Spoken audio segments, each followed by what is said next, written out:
ബഹുമാനരായ പിതാക്കന്മാരെ, വൈദിക സംഘത്തിന്റെ സെക്രട്ടറി ബഹുമാനപ്പെട്ട അമീലച്ച്, ബഹുമാനരായ അമ്മച്ചന്മാരെ, കുറവസ്വന്മാരെ, ബഹുമാനരായ വൈദികരെ, കോലഞ്ചേരി പള്ളിയിൽ ഇപ്പോൾ ഉള്ള അവസ്ഥയെക്കുറിച്ചും കോടതി വിധിയെക്കുറിച്ചും പറയണമെന്നാണ് എന്നോട് ആവശ്യപ്പെട്ടിട്ടുള്ളത്.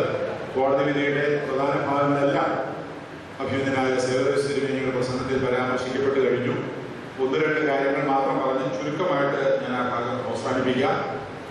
നമുക്ക് വളരെ പ്രയോജനകരമായ അത്യുഗ്രനായ ഒരു കോടതി വിധി തന്നെയാണ് ഇപ്രാവശ്യം ഹൈക്കോടതിയിൽ നിന്ന് ലഭിച്ചിട്ടുള്ളത്.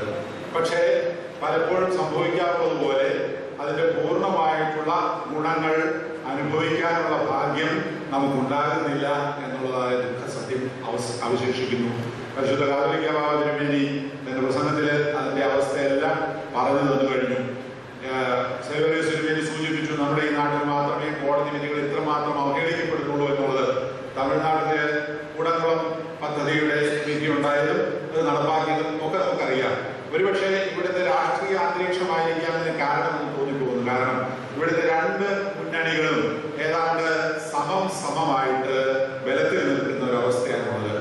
കുറെ ആളുകൾ ഏതെങ്കിലും ഒരു വശത്തേക്ക് മാറിക്കഴിഞ്ഞാൽ ആ മുന്നണി തോക്കും എന്നുള്ള അവസ്ഥ. അതുകൊണ്ട് കുറച്ച് ആളുകൾ ഏതെങ്കിലും ഒരു കാര്യത്തിന് വേണ്ടി കൂട്ടം കൂടി മുദ്രാവാക്യം വിളിച്ചാൽ ഗവൺമെന്റുകൾ ഭീതിപ്പെടുന്നു. ഇതാണ് ഇവിടെയുള്ളതായ ഒരു അവസ്ഥ. അതോടൊപ്പം തന്നെ ഈ ഓർത്തഡോക്സുകാർ മുഴുവൻ നമ്മുടെ ഒറ്റാലിൽ കിടക്കുന്നു എന്ന് ഒരു കൂട്ടരും, ഈ ഓർത്തഡോക്സുകാരുടെ വോട്ടൊന്നും ഒരു കാലത്ത് നമുക്ക് കിട്ടുകയില്ല എന്ന് മറുകൂട്ടരും ചിന്തിക്കുന്ന ഒരവസ്ഥ ഉണ്ടോ എന്നും കൂടെ നമ്മൾ ആലോചിക്കേണ്ടതാണ്.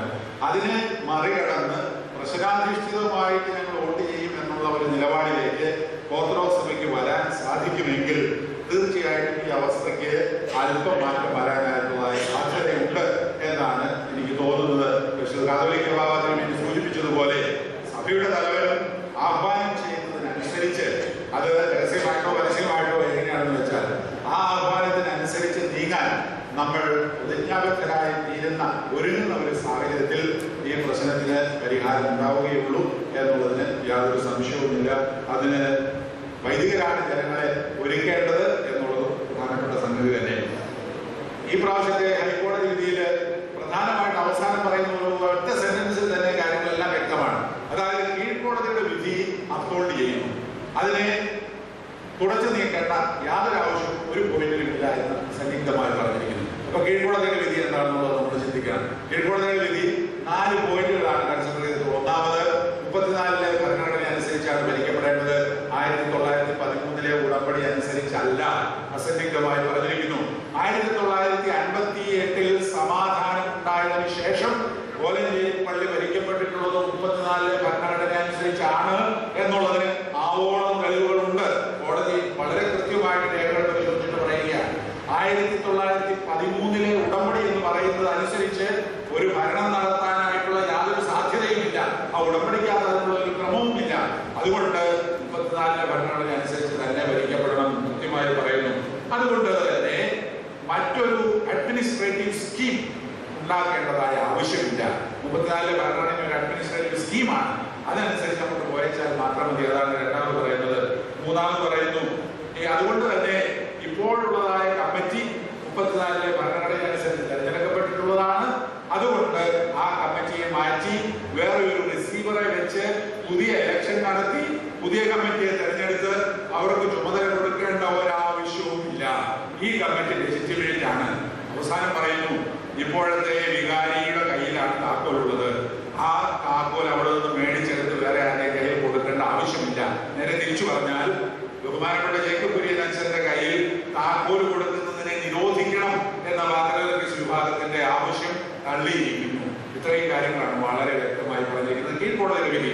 എന്നാൽ ഹൈക്കോടതിയുടെ വിധി അത് ശരിവെക്കുന്നതിനോടൊപ്പം മറ്റൊരു വലിയ പ്രയോജനം ഹൈക്കോടതി വിധിയിൽ നിന്ന് ഉണ്ടായിട്ടുള്ളത് 1995-ലെ സുപ്രീം കോടതി വിധിക്ക് വ്യക്തമായിട്ടുള്ള ഒരു വ്യാഖ്യാനം ഹൈക്കോടതി ഈ പ്രാവശ്യം നൽകി എന്നുള്ളതാണ് കോലഞ്ചേരി വിധിയിൽ. അതായത് 2 കാര്യങ്ങൾ. ഒന്നാമത് 95-ലെ സുപ്രീം കോടതി വിധിയിൽ നമുക്കറിയാം 3 ജഡ്ജിമാരായിരുന്നു. 2 ജഡ്ജിമാർ ഒരു വിധിന്യായം എഴുതി, ഒരാള് സഹായി തന്നെ എഴുതി. മൈനോറിറ്റി ജഡ്ജ്മെന്റ് എന്ന് പറയുന്നത്.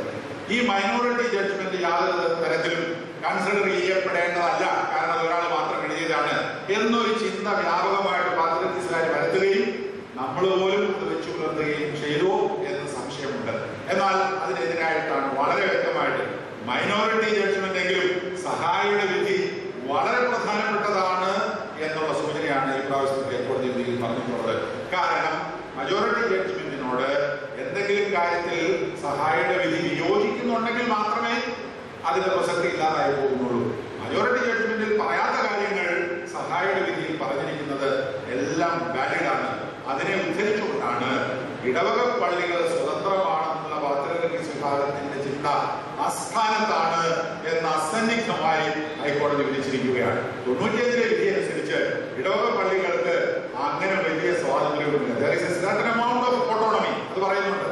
പക്ഷേ അത് ഉദ്ദേശിക്കുന്ന പോലെ ഓരോ ഇടവക പള്ളിക്കും അവരവർ ഇഷ്ടപ്പെടുന്നത് പോലെ പ്രവർത്തിക്കാൻ തക്കതായ ഒരു സ്വാതന്ത്ര്യം 95-ലെ സുപ്രീം കോടതി നൽകുന്നില്ല എന്ന് ഹൈക്കോടതി എടുത്തു പറഞ്ഞിരിക്കുകയാണ്. അതേസമയം മജോറിറ്റി ജഡ്ജ്മെന്റില് ഓരോ പാരീഷിനെയും ഇംപ്ലീഡ് ചെയ്യാതെ അനുകൂലമായ ഒരു വിധി നൽകാൻ പ്രയാസമാണ് എന്നൊരു വാചകമുണ്ട്. അതിനെക്കുറിച്ച് സഹായിയുടെ ജഡ്ജ്മെന്റിൽ വളരെ വ്യക്തമായിട്ട് പറയുന്നുണ്ട്. ഒരു ഇടവകയുടെ ധനസമ്പത്തുകൾ ആരിലാണ് വെസ്റ്റ് ചെയ്തിരിക്കുന്നത്, അത് മലങ്കര മെത്രാപ്പോലീത്തായുടെയോ ഇടവ മെത്രാപ്പോലീത്തായുടെയോ സ്വന്തം ഭൂമിയോ സ്ഥലമോ പോലെയാണോ, അവർക്ക് ടൈറ്റിൽ വെസ്റ്റ് ചെയ്തിട്ടുണ്ടോ എന്നുള്ള പരിശോധനയ്ക്ക് മാത്രമേ ഇംപ്ലീഡിങ്ങിന്റെ ആവശ്യമുള്ളൂ. അല്ല എങ്കിൽ ഓരോ പാരീഷിനെയും ഇംപ്ലീഡ് ചെയ്യാതെ തന്നെ അതിന്റെ ഭരണം എങ്ങനെ നടക്കണമെന്നുള്ളത് പറയാൻ സുപ്രീം കോടതിക്ക് അധികാരമുണ്ട്. അത് പറഞ്ഞിട്ടുമുണ്ട്. 34 ഭരണഘടനയനുസരിച്ചായിരിക്കണം എന്ന് അസന്നിഗ്ധമായി പ്രഖ്യാപിച്ചിട്ടുണ്ട്. ഇത് മറ്റ് കേസുകൾക്കും വളരെ പ്രയോജനകരമായിട്ട് നമുക്ക് ഭവിക്കുന്ന ഒരു കാര്യമാണ്. അതുകൊണ്ട് തന്നെയാണ് ഓർത്തഡോക്സ് വിഭാഗം ഏറ്റവും അധികം ഡിസ്റ്റർബ് ആയിരിക്കുന്നത്. ഈ ഒരു കേസിലല്ല, തുടർന്ന് വരുന്ന പാരീഷുകളെ സംബന്ധിക്കുന്ന ഓരോ കേസിലും പാരീഷുകൾ ഇൻഡിപെൻഡന്റ് അല്ല, അതിനെല്ലാം 34 ഭരണഘടന ബാധകമാണ് എന്ന് സുപ്രീം കോടതി വിധിയെ യഥാർത്ഥമായി വ്യാഖ്യാനിച്ചിരിക്കുന്നു. അതാണ് ഇതിന്റെ പ്രാധാന്യം. അതിനുശേഷം ഇനി അന്ന് കോടതി വിധി ഉണ്ടായതിനെ തുടർന്ന് ഇതുവരെ നടന്നിട്ടുള്ള കാര്യങ്ങൾ വളരെ ബ്രീഫായിട്ട് ഞാനൊന്ന് പറയാം. ഒന്നാമതൊരു വെള്ളിയാഴ്ച ദിവസമാണ്. രാവിലെ 10-10:30 കോടതി വിധി ഉണ്ടാകുന്നത്.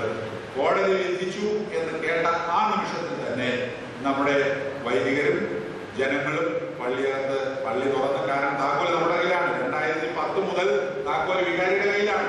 നമ്മളവിടെ തുറക്കുന്നില്ല, കാരണം അവിടെ പ്രശ്നം ഉണ്ടാക്കാൻ നമ്മൾ ആഗ്രഹിക്കുന്നില്ല എന്നുള്ളത് കൊണ്ട് തുറക്കുന്നില്ല എന്നുള്ളത് മാത്രമേ ഉള്ളൂ. നമ്മുടെ വികാരിക്ക് പൂർണ്ണ അവകാശമുണ്ട്. ഇതിന്റെ ഇടയ്ക്ക് ഒരു പ്രാവശ്യം അവിടുത്തെ ഭണ്ഡാരം നിറഞ്ഞു പോവുകയും മറ്റുള്ളവർ എടുക്കുകയും ചെയ്യാൻ വന്ന സാഹചര്യം നമ്മൾ തന്നെ പോയി ഭണ്ഡാരം തുറന്ന് കാശ് എണ്ണി അത് ബാങ്കിൽ നിക്ഷേപിച്ചതും അതിനെതിരായിട്ട് ഓർത്തഡോക്സുകാർ ഒത്തിരി വിലക്കുകളൊക്കെ കൊണ്ടുവരാൻ നോക്കിയെങ്കിലും അതൊക്കെ തള്ളിപ്പോവുകയും ചെയ്തിട്ടുള്ളതാണ്. അപ്പൊ അതുകൊണ്ടാണ് പൂർണ്ണ അവകാശത്തിൽ ഇരിക്കുന്ന പള്ളിയായതുകൊണ്ട് കോടതി വിധി വന്നു എന്ന് കേട്ട ആ നിമിഷത്തിൽ തന്നെ അകത്ത് പ്രവേശിച്ച് ഉപപ്രാർത്ഥന നടത്തുകയും അവരവിടെ ഇരിക്കുകയും ചെയ്തു.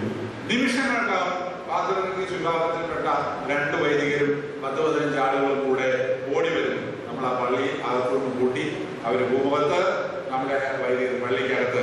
പിന്നെ വന്നവരെല്ലാം കോമ്പൗണ്ടിന്റെ ഗേറ്റും അടച്ച് കുറ്റിയിട്ടു. അപ്പോഴത്തേക്കും പോലീസുകാർ വന്നു. പിന്നെ ആരെയും കൂടുതലായിട്ട് കോമ്പൗണ്ടിന്റെ അകത്തേക്ക് കയറ്റിയിട്ടില്ല. പുറത്തു നിന്ന് വന്ന ആളുകളെല്ലാം നമ്മളും അവരും എല്ലാം ഗേറ്റിന്റെ മുമ്പിൽ കാവലായി. പിന്നെ ആരും അകത്തേക്ക് കയറാത്തൊരവസ്ഥയായി. ഉച്ചയായപ്പോഴേക്കും ഓർത്തഡോക്സ് വിഭാഗത്തിലെ 2 മെത്രാപ്പോലീത്തന്മാര് ഇതിന്റെ ഇടയിൽ വന്ന് നേരെ കോമ്പൗണ്ടിനകത്തേക്ക് കയറാൻ ശ്രമിച്ചപ്പോൾ ഞങ്ങൾ അവരെ തടഞ്ഞു. അവര് പള്ളി കോമ്പൗണ്ടിന്റെ ഗേറ്റിന്റെ മുമ്പിലുള്ള നടയിൽ കുത്തിയിരുന്നു. 2 പേര്, കുറെ ആളുകളും കുറെ വൈദികരും. വൈകുന്നേരം 6 മണി 7 മണി വരെ മുദ്രാവാക്യങ്ങളും പ്രശ്നങ്ങളും ഒക്കെ ആയിട്ട് എല്ലാവരും അവിടെ നിന്നു. 7 മണി 7:30 ആയപ്പോഴത്തേക്കും നേരം സന്ധ്യയായി. പോലീസുകാർ പറഞ്ഞു, നിങ്ങൾ ഇങ്ങനെ അടുത്തടുത്ത് നിൽക്കുന്നത് ശരിയല്ല, അതുകൊണ്ട് 2 കൂട്ടർ ഒഴിഞ്ഞു പോകണം. ഞങ്ങൾ പറഞ്ഞ് ഒഴിഞ്ഞു പോയേക്കാം, അവർ പോകട്ടെ, 2 മെത്രാന്മാരിരിക്കുന്നു, അവർ എഴുന്നേറ്റ് പോകട്ടെ, ഞങ്ങൾ പോകണം. കോമ്പൗണ്ടിനകത്തുള്ളവരെ കുറിച്ച് പരാമർശമില്ല. അവരോട് ചോദിച്ചപ്പോൾ അവർ പറഞ്ഞു പള്ളിക്കകത്തുള്ളവർ ഇറങ്ങിയാലേ ഞങ്ങൾ പോകുമെന്ന് പറഞ്ഞു. ഞാൻ പറഞ്ഞു പള്ളിക്കകത്തുള്ളവർ ഏതായാലും ഇപ്പം ഇറങ്ങാൻ പോകുന്നവരല്ല, അവർ അധികാരപ്പെട്ടവരാണ്. പള്ളിയുടെ വികാരിയും ഈ ഇടവാംഗങ്ങളുമാണ്. അവർക്ക് പൂർണ്ണമായിട്ട് അധികാരമുണ്ട് പള്ളിക്കകത്ത് കയറിയിരിക്കുക. അതുകൊണ്ട് അവരെ ഇറക്കിയിടാൻ നോക്കണ്ടായെന്ന് പറഞ്ഞു. ഏതായിരുന്നാലും അങ്ങോട്ടും ഇങ്ങോട്ടും വർത്താനം പറഞ്ഞാൽ 8 മണി ആയപ്പോഴത്തേക്കും ഗേറ്റിന് മുമ്പിലുണ്ടായിരുന്ന എല്ലാവരെയും പോലീസ് മാറ്റി. 2 മെത്രാന്മാരുണ്ടായിരുന്നവരെയും അവർ തൂത്തുമാറ്റി. എല്ലാവരെയും ദൂരസ്ഥലത്തേക്ക് 2 കൂട്ടരെയും അകറ്റി നിർത്തി. ഏതാണ്ട് ഒരു 50-100 മീറ്റർ അകലത്തിലേക്ക് നമ്മുടെ ചാപ്പലിന്റെ എവിടെയും അവരവരുടെ ചാപ്പലിന്റെ എവിടെയും കൂടി നിൽക്കുന്ന ഒരവസ്ഥയുണ്ടാക്കി. അതിനുശേഷം ആ രാത്രി മുഴുവനും അങ്ങനെ കഴിഞ്ഞുപോയി.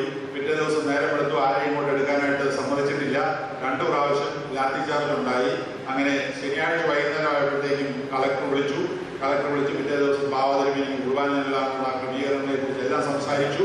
ഞായറാഴ്ച രാവിലെ പ്രശ്നം ഉണ്ടാകാൻ സാധ്യതയുള്ളതുകൊണ്ട് ഒരുപാട് പേര് പള്ളികൾക്ക് കയറണ്ടായെന്ന് പറഞ്ഞു. ഒരു ലിമിറ്റഡ് നമ്പർ അച്ഛന്മാരും അതുപോലെ തന്നെ ജനങ്ങളും പരിശുദ്ധ ഭാവതിരുമേനിയുടെ നേതൃത്വത്തിൽ പള്ളികൾക്ക് പ്രവേശിച്ച് ഞായറാഴ്ച രാവിലെ വിശുദ്ധ കുർബാന അർപ്പിച്ചു. കുർബാന അർപ്പിച്ചപ്പോൾ ഈ ഭൂമുഖത്തിരുന്നവരെ അവരെ കുറിച്ച് കളക്ടർ തലേദിവസം പറഞ്ഞിരുന്നു. ഈ രാത്രിയിൽ തന്നെ അവരെ അവിടുന്ന് മാറ്റുമെന്ന് പറഞ്ഞു. രാത്രി മാറ്റിയില്ല. ഞായറാഴ്ച നേരം വെളുത്ത് 6 മണി ആയപ്പോഴേക്കും അവര് ഭൂമുഖത്ത് നിന്നുകൊണ്ട് കുർബാന ആരംഭിച്ചു. അവരുടെ കുർബാന കഴിയുമ്പോൾ മാറ്റുമെന്ന് വിചാരിച്ചു. ഏതായാലും 7-8 ആയപ്പോഴത്തേക്ക് അവരുടെ കുർബാന കഴിഞ്ഞു. പോലീസിനോട് പറഞ്ഞിട്ട് മാറ്റാൻ യാതൊരു നടപടിയും സ്വീകരിക്കുന്നില്ല. ഒരു 10 പേരേ ഉള്ളൂ. അവരവിടെ തന്നെ ഇരിക്കുക. നിങ്ങൾക്ക് അച്ഛന്മാരൊന്നും മാറ്റാനായിട്ടുള്ള നിർദ്ദേശമില്ല എന്ന് പറഞ്ഞു. ഞങ്ങൾ കുർബാനയ്ക്കായിട്ട് ഭാവതിരുമേനിയൊക്കെ അകത്തേക്ക് കയറുമ്പോൾ പടിഞ്ഞാറെ വാതിൽ നിന്ന് അവരെ ഒരു സൈഡിലേക്ക് മാറ്റി നിർത്തിയതല്ലാതെ അപ്പോഴും അവരെ അവിടെ നിന്ന് മാറ്റിയിട്ടില്ല. ഞങ്ങൾ അകത്ത് കയറി കുർബാനയുടെ സമയം മുഴുവനും അവരവിടെ പുറത്തിരുന്നു. ഇറങ്ങി പോരാൻ നേരത്തെ ഏതായാലും നമ്മളൊരു വാശി പിടിച്ചു. ഇവരെ മാറ്റാതെ ഞങ്ങൾ ഇറങ്ങരുത്, അല്ലെങ്കിൽ അവരെ മാറ്റ് ഞങ്ങളും കൂടെ ഇറങ്ങാം, ഇല്ലെങ്കിൽ ഞങ്ങൾ ഇവിടെ തന്നെ ഇരിക്കുമെന്ന് പറഞ്ഞു. അവസാനം കടുംപിടുത്തത്തിന്റെ പേരിൽ അന്ന് ആ സമയത്ത് മോളികളും ഉന്നത ഉദ്യോഗസ്ഥന്മാരുമായിട്ടും മന്ത്രിമാരുമായിട്ടും ഒക്കെ ബന്ധപ്പെട്ടിട്ടും നിങ്ങൾക്ക് കുർബാന കഴിഞ്ഞില്ലേ, കോടതിയിൽ നടപ്പായില്ലേ, നിങ്ങൾ സന്തോഷത്തോടെ ഇറങ്ങിപ്പോക്കോ, മറ്റവരവിടെ ഇരിക്കുന്നത് ഞങ്ങൾ മാറ്റിക്കോളാം എന്ന് പറഞ്ഞു. പക്ഷേ ഈ പറയുന്ന വാക്കിന് വിലയില്ലാവെന്ന് മനസ്സിലായതുകൊണ്ട് ഞങ്ങൾ വളരെ ശക്തമായിട്ട് പറഞ്ഞു ഇവർ പോവാതെ ഞങ്ങൾ ഇറങ്ങിപ്പോവുകയില്ല. അവസാനം അവരെ അവിടെ നീക്കം ചെയ്തു. നമ്മൾ ഇറങ്ങിപ്പോന്നു. വൈകുന്നേരം സന്ധ്യാപ്രാർത്ഥനയ്ക്ക് പള്ളി എല്ലാ ക്രമീകരണവും ചെയ്തു തരാമെന്ന് പറഞ്ഞിരുന്നു. ഞായറാഴ്ച വൈകുന്നേരം അഭിനന്ദനായ പോളികാർപ്പോസ് തിരുമേനിയുടെ നേതൃത്വത്തിൽ സന്ധ്യാപ്രാർത്ഥനയ്ക്കായി നമ്മൾ പള്ളികത്തേക്ക് പോകുന്നു. അതുവരെ ഒരു കുഴപ്പമില്ല. അവരവരുടെ ചാപ്പലിന്റെ അവിടെ പോലീസുകാരെ ബ്ലോക്ക് ചെയ്ത് നിർത്തിയിരിക്കുകയാണ്. നമ്മുടെ ചാപ്പലിന്റെ അവിടെ ബ്ലോക്ക് ചെയ്ത് നിർത്തിയിരിക്കുകയാണ്. ഒരു കുഴപ്പമില്ല. 19 പേര് സന്ധ്യാപ്രാർത്ഥന പകുതി ആയപ്പോഴേക്കും അതാ വരുന്നു. അവരുടെ ചാപ്പലിന്റെ അവിടെ നിന്ന് വലിയ മുദ്രാവാക്യങ്ങളൊക്കെ വിളിച്ചുകൊണ്ട് അതുവരെയും അവരെ തടഞ്ഞു നിർത്തിയ പോലീസ് അവരെ മുമ്പോട്ട് വരാൻ അനുവദിച്ചു. അപ്പോ ഇത് കാണുമ്പോൾ ഇതൊരു സ്പോൺസേഡ് പ്രോഗ്രാം അല്ലായിരുന്നു എന്ന് തോന്നിപ്പോകും. കാരണം തലേ ദിവസം വൈകുന്നേരം മെത്രാപ്പൊലീത്തന്മാരടക്കം പിന്നെ നടയിൽ വന്ന് കുത്തിയിരുന്നിട്ട് അവരെ മാറ്റുന്നതിന് ഒരു വൈമനസ്യം ഉണ്ടായില്ല. അത് കഴിഞ്ഞ് ഒരു 24 മണിക്കൂർ സമയം അവരെ അകറ്റി നിർത്തിയിരുന്നു. അതിനുശേഷം ഞായറാഴ്ച വൈകുന്നേരം മുൻപോട്ട് വന്ന ഈ പാത്രീസ് വിഭാഗത്തിലെ കലാപകാരികളെ അനുവദിച്ചു എന്ന് മാത്രമല്ല, അവർ പള്ളിയുടെ ഗേറ്റിന് മുമ്പിൽ വരുന്നതിനും അവരുടെ ശ്രേഷ്ഠഭാവ അവിടെ കസേരയിൽ കിട്ടിക്കുന്നതിനും എല്ലാമുള്ള അനുവാദം അവർ കൊടുക്കുകയാണ് ചെയ്തത്. പോലീസ് യാതൊരു തടസ്സവുമില്ല, എന്ത് വേണമെങ്കിലും ചെയ്തോളാണെന്ന് പോലീസ് കൈ കെട്ടി നോക്കിയിരുന്നു. അവരവിടെ വന്നിരുന്നു. നമ്മളേതായാലും കലാപത്തിനില്ല എന്നുള്ളതായ ആ ഒരു പ്രിൻസിപ്പിൾ കാത്തു സൂക്ഷിച്ചുകൊണ്ട് നമ്മൾ അതിൻ്റെ ഇടയ്ക്ക് ബഹളമൊന്നും ഉണ്ടാക്കാൻ പോയില്ല. നമ്മൾ മാറിയിരുന്നു. അവരതിനുശേഷം അവിടെ പന്തല കെട്ടി. അപ്പോഴും ഉന്നത സ്ഥാനങ്ങളിൽ വിളിച്ചു ചോദിക്കുമ്പോൾ സംസാരിക്കുമ്പോൾ പറയുന്നത് പള്ളി പൂർണ്ണമായിട്ടും കോടതി വിധി അനുസരിച്ച് ഓർത്തഡോക്സ് സഭയ്ക്ക് ലഭിച്ചിട്ടുള്ളതാണ്. ഓർത്തഡോക്സ് സഭ എപ്പോൾ ആരാധന നടത്തണമെന്ന് പറഞ്ഞാൽ ഞങ്ങൾ അതിനുള്ളതായ സംരക്ഷണം ഒരുക്കിത്തരും. ഇതൊക്കെ വെറും വാക്കുകളിലല്ലാതെ പ്രവൃത്തിയിൽ വരുന്നില്ല. തുറന്നാൽ പ്രശ്നമുണ്ടായാൽ ആകപ്പാടെ രക്തചൊരിച്ചിലുണ്ടാകും. അത് വേണോ, പള്ളി കൂട്ടേണ്ട അവസ്ഥ ഉണ്ടാകും. ഈ വചനങ്ങൾ പറഞ്ഞ് നമ്മളെ ഇങ്ങോട്ട് ഭീഷണിപ്പെടുത്തുകയാണ് നമ്മളിരിക്കുന്ന ആളുകൾ. അതല്ലാതെ ചെയ്യേണ്ട കാര്യം ചെയ്യാനായിട്ട് ഒരു നടപടിയില്ല. ഇവിടെ ഇപ്പോൾ നമ്മൾ ചിന്തിക്കേണ്ടത് ഒരു എക്സിക്യൂഷൻ പെറ്റീഷൻ കൊടുക്കരുതോ എന്ന് പലരും ചോദിക്കുന്നു. ഒരു എക്സിക്യൂഷൻ പെറ്റീഷൻ യാതൊരു പ്രസക്തിയുമില്ല. കാരണം അവിടെ എക്സിക്യൂട്ട് ചെയ്യാനായിട്ടുള്ള ആകപ്പാട് ഒരു കാര്യം താക്കോൽ നമ്മുടെ വികാരിയുടെ കൊടുക്കുക എന്നുള്ളതാണ്. അത് സിദ്ധിച്ചു കഴിഞ്ഞു. അത് കോടതി തന്നെ 2010 താക്കോൽ നമ്മുടെ വികാരിക്ക് കൈമാറിയിട്ടുള്ളതാണ്. കോടതി തന്നെ അത് അവിടെ നിന്ന് വേറെ ആരും തിരികെ മേടിച്ചിട്ടില്ല. പിന്നെ എന്താ ഇതിനകത്ത് എക്സിക്യൂഷൻ ഉള്ളത്? ഒരു എക്സിക്യൂഷനും ഇല്ല. ഞാൻ എൻ്റെ വീട്ടിലേക്ക് ഒരു ദിവസം നടന്നു വരുമ്പോൾ എൻ്റെ വീടിന് മുമ്പിൽ 10 പേര് കുത്തിയിരുന്ന് എൻ്റെ വീട്ടിലേക്ക് കയറാനായിട്ട് അനുവദിക്കുന്നില്ല എങ്കിൽ എന്താണ് ഞാൻ ചെയ്യേണ്ടത്? കേസിന് പോവുകയാണോ? എക്സിക്യൂഷൻ പെറ്റീഷൻ കൊടുക്കുകയാണോ? അതോ പോലീസിനെ വിളിച്ചിട്ട് ഒരു മാറ്റിത്തരാൻ പറയുകയാണ്? ഏതാ വേണ്ടത്? അത് മാത്രമേ നമ്മൾ ചെയ്യുന്നുള്ളൂ. നമുക്ക് പൂർണ്ണമായിട്ട് അവകാശപ്പെട്ട ഒരു സ്വത്തിന്റെ മുമ്പിൽ തടസ്സമുണ്ടാക്കുന്നവരെ മാറ്റിത്തരണം എന്ന് പോലീസിനോട് ആവശ്യപ്പെടുകയാണ്. അവിടെ ഒരു കോടതിയുടെ നടത്തിപ്പിന്റെ ഒരു വിഷയം പോലും ഉന്നയിക്കുന്നില്ല. വാസ്തവത്തിൽ അനാവശ്യമായിട്ട് ഒരാളുടെ സ്വത്തിന് മുമ്പിൽ വന്ന് തടസ്സമുണ്ടാക്കുന്നവരെ നീക്കിത്തരണം, അയാൾക്ക് ആ സ്വത്തിൽ പ്രവേശിക്കാനായിട്ടുള്ളതായ അനുവാദം കൊടുക്കണം. ഇത് മാത്രമേ നമ്മൾ ആവശ്യപ്പെട്ടിട്ടുള്ളൂ. അതാണ് ഇന്ന് പോലീസ് നമുക്ക് ഇന്നും ചെയ്തു തരാനായിട്ട് അവിടെ ഇന്നിപ്പോൾ അവരുടെ പന്തലിപ്പുഴും അവിടെ ഉണ്ട്. ഇത്രയും കാര്യങ്ങളെല്ലാം കഴിഞ്ഞിട്ടും രാവും പകലും 2, 3, 4 പേരൊക്കെ സ്ഥിരമിരിക്കും. അവിടെ എന്തെങ്കിലും പ്രശ്നമുണ്ടെന്ന് കേട്ടാൽ കുറെ പേര് ഓടിക്കൂടും. 2, 3 നേതാക്കന്മാർ ഓടിക്കൂടും. ഇങ്ങനെ അവിടെ ഇരിക്കുകയാണ്. ആ പന്തൽ പൊളിച്ചു കളയാനോ, ഈ ആളുകളെ അവിടെ നീക്കം ചെയ്യാനോ, അവിടെ ഒരു സമാധാന അന്തരീക്ഷം സൃഷ്ടിക്കാൻ പോലുമോ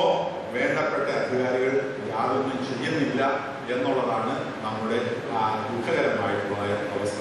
അതിനാണ് മാറ്റം ഉണ്ടാവുന്നത്. പോലീസ് പ്രൊട്ടക്ഷൻ ചോദിച്ചപ്പോൾ ഒരു ദിവസത്തെ മാധ്യമങ്ങൾ മുഴുവനും കൊട്ടിഘോഷിച്ചു. ഇതിൽ ഇടപെടില്ല എന്ന് കോടതി പറഞ്ഞു. നുണയാണ്, മാധ്യമങ്ങൾ പറഞ്ഞത് നുണയാണ് എന്നുള്ളത് അതിനുശേഷം കോടതി തന്നെ പരാമർശിച്ചു. ആ കോടതി അങ്ങനെ പറഞ്ഞില്ല, ഇടപെടില്ല എന്ന് പറഞ്ഞില്ല.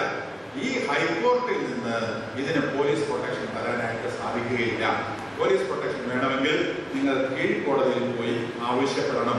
ഇത് മാത്രമാണ് കോടതി പറഞ്ഞത്. അല്ലാതെ ഇതിൽ ഇടപെടുകയില്ലെന്നോ സമാധാനത്തിൽ കൂടെ മാത്രമേ തീരുകയുള്ളൂ എന്നൊന്നും പറഞ്ഞില്ല. ഒരാഴ്ചയ്ക്ക് ശേഷം വീണ്ടും കക്ഷികൾ കോടതിയിൽ ഹാജരായപ്പോൾ കോടതി വ്യക്തമാക്കി, ഹൈക്കോടതിയുടെ ഡിവിഷൻ ബെഞ്ച് വിധിച്ചിരിക്കുന്ന വിധിക്ക് കീഴിൽ നിന്നുകൊണ്ടുള്ള ഒരു സമാധാന ശ്രമമല്ലാതെ വേറെ ഒന്നും ഞങ്ങൾ ഉദ്ദേശിക്കുന്നില്ല. ആ കോടതി വിധിച്ചതിന്റെ കീഴിൽ നിന്നുകൊണ്ട് ആരാധനയ്ക്ക് അവർക്ക് എന്തെങ്കിലും സൗകര്യം ചെയ്തു കൊടുക്കാമോ എന്നുള്ളത് മാത്രമേ സമാധാന ചിന്തയ്ക്ക് വഴിപ്പെടുത്തുന്നുള്ളൂ. അത് നമ്മൾ പറഞ്ഞ ആരാധനയ്ക്ക് സെലബ്രേഷന് വേണ്ടി ആർക്ക് വേണമെങ്കിലും വരാം, ഒരു വിരോധവും ഇല്ല. നമ്മൾ ആരാധന നടത്തേണ്ടവർ നടത്തും, അതിൽ വന്ന് സംബന്ധിക്കാം.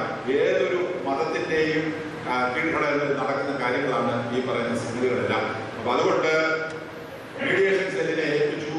മീഡിയേഷൻ സെല്ല് രണ്ടു കൂട്ടരുമായിട്ട് ചർച്ച നടത്തി, എങ്ങും എത്താതെ നിൽക്കുന്നു. അടുത്ത ആഴ്ചയിൽ കോടതിയിൽ ഈ മീഡിയേഷൻ സെല്ല് റിപ്പോർട്ട് കൊടുക്കണമെങ്കിൽ ഒന്ന് ഈ വെള്ളിയാഴ്ചയായിരിക്കും കൊടുക്കണമെന്ന് പറഞ്ഞിരിക്കുന്നത്. അവരെന്ത് റിപ്പോർട്ട് കൊടുക്കുമെന്ന് അറിയില്ല. മീഡിയേഷൻ കഴിവില്ലെന്നേ അവർക്ക് എഴുതാനായിട്ട് സാധിക്കുള്ളതിന് കൂടുതലൊന്നും നടക്കില്ല.